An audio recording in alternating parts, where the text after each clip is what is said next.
و یو فرض چې قرآن و سنت کې ذکر دی او متفق دی په مابین د ټولو مسلمانانو کې غسل الرجلین د خپو انزل دی. دیو جن امام بخاری رحمه الله صحیح بخاری کی دا باب یې خید باب غسل الرجلین ولا يمسح علیهما، خپې به انزلی کېږي او په خپو باندې به مسح نه کېږي، معنی وچو خپو د پاسه به لاس نه راښکلی کېږي. قرآن کې چې الله دا مسله بیانه کړې ده نو په آخر سر کې دا مسله بیانه کړې ده چې خپې به تاسو وینځئ د ګېټو پورې، وارجلکم الی الکعبین، د ګېټو پورې به خپې انزلی کېږي. په دې مسله کې د ټولو ائمو اتفاق دی، د تمامو مذاهبو، سوا د روافضو نه چې د روافضو نظر پکې دا د شیعاګانو چې خپو باندې لاس راښکل دي او په وچو خپو باندې مسح کول دي، او دا یو غلط مذهب دی او یو غلطه نظریه او غلطه عقیده ده. او د کم آثارونه چې استدلال کوو هغه آثار اکثر کمزوري دي او څه داسې آثار دي چې صحابو د خپلو اقوالو نه واپس رجوع کړې ده، او بعضې قرتونه په قرآن کې راغلي وو د هغو نه به دا استدلال کوو. نور قرآن حدیث چې ته مطالعه کوې نو قرآن و حدیث کې دا وظیفه د خپو ده چې خپې به انزلی کېږي. یو مشهور حدیث د عبدالله بن عمر وی رضی الله عنه چې ان رسول الله صلی الله علیه وسلم رأى قوما، نبی علیہ السلام یو قوم ولیده واعقابهم تلوح، چې دا و خپې انزلی وي لیکن په هغې کې وچ ځایونه پاتې وو، هغه وچو ځایونو هسې پړق واو او داسې رڼا کوله ځکه لمده خپه کې چې وچ ځای پاتې شي نو هغه ښکاري. فقال رسول الله صلی الله علیه وسلم اسبغ الوضوء، نبی علیہ السلام امر وکړه اسبغ الوضوء چې اودس پوره کوي او کامل کوي او تمام کوي اودس.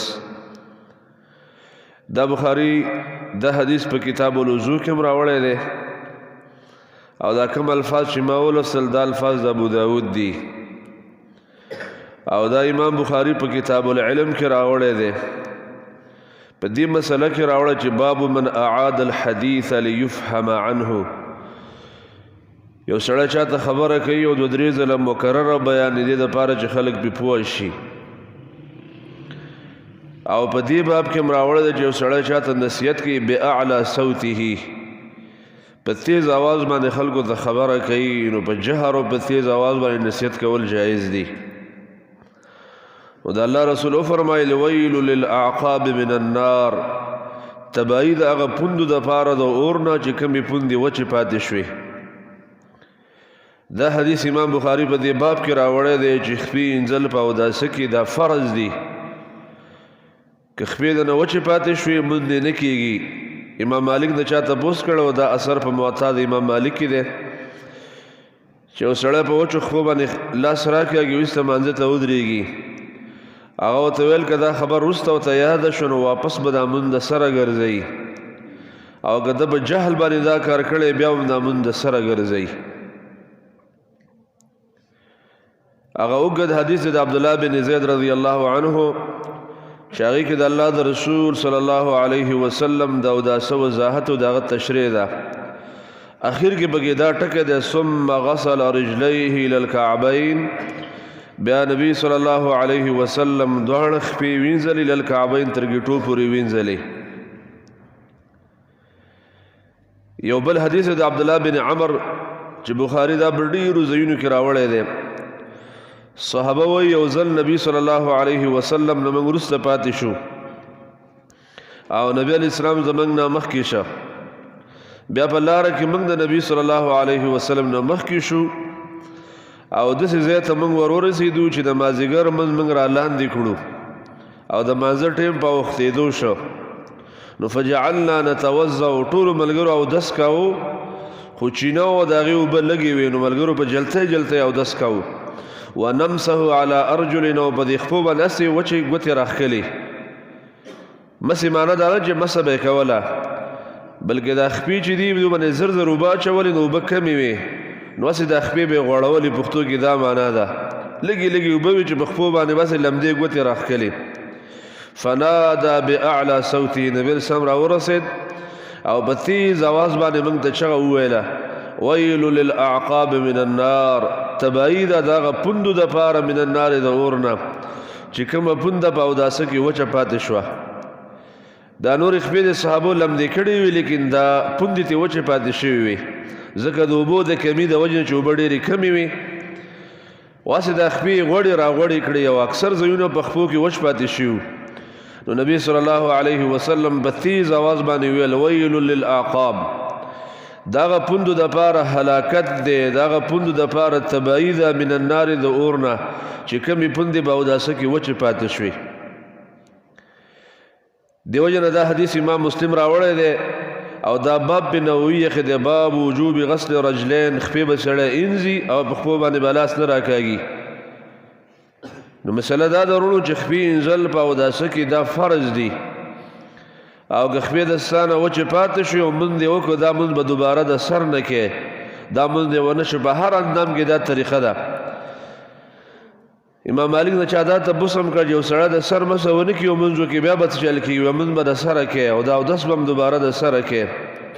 که په مټو کې د چا نه وچ ځای پاتې شه او مونځ یې وکړو واپس به دا مونځ هم د سره کې او اودس به هم دوباره کې په دې خبره ځان پوه کوي په هر اندام کې چې ستا نه هغه اندام چې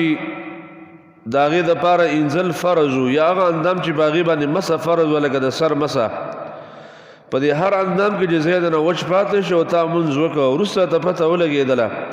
دا اودس بیا د سره او دا مونځ به دوباره د سره کې دا د الله د نبی صلی الله علیه وسلم امر دی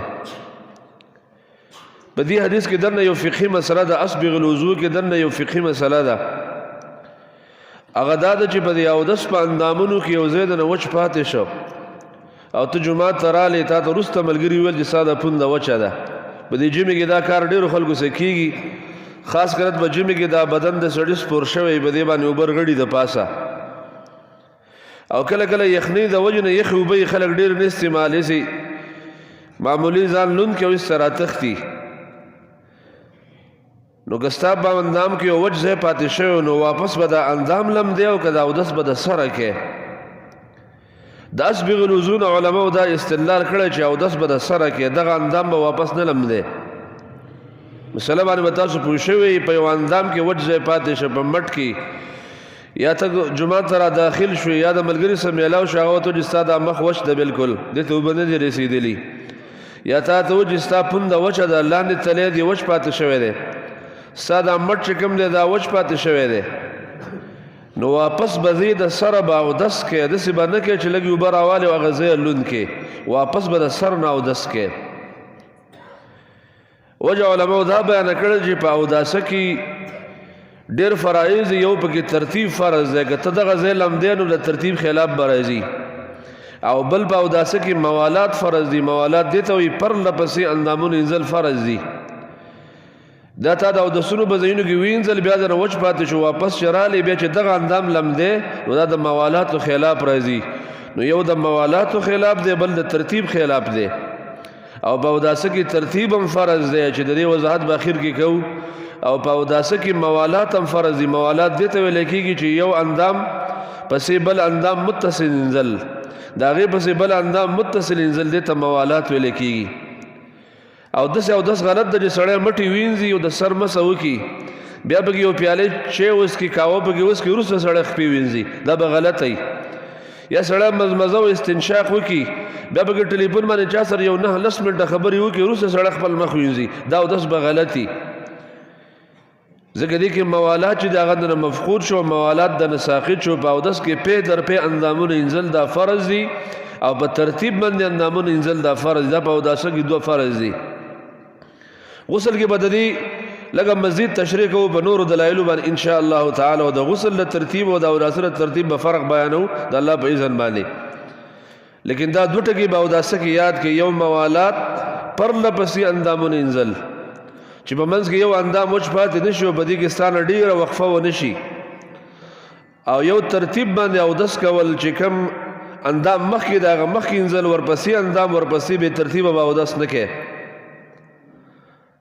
نو اسبغ الوضو نه علماو دا استدلال کړی که ستا به پونده کې وچ ځای پاتې شو واپس چې ته ټوټۍ خواله ورغلې نو داسې به نه کوې چې دا خپله پونده لمده کې واپس به د سر نه لاس وینځي او سر نه به شروع کې مزمزه استنشاق مخ او مټې او مس او خپې داسې به د سر نه اودس وکړې او ټول اودس به بیا پوره کې دا مسله زده کړې دا فقهي مسله ده په کتاب السنت کې دا راغلی او عام علماو د دې تشریح په دې انداز باندې کړی ده چې د اسبغ الوضو معنی دا ده چې اودس به کامل کې معنی واپس به د سر اودس وکړي دې ته کامل اودس وایي او دغه وچ اندام چې کوم دی دا به نه لمده چې صرف دا لوند کې ورته وایي کافي ده بلکې واپس به د سر اودس کې نو دې وجې نه خپې انځل په اوداسه کې دا فرض دي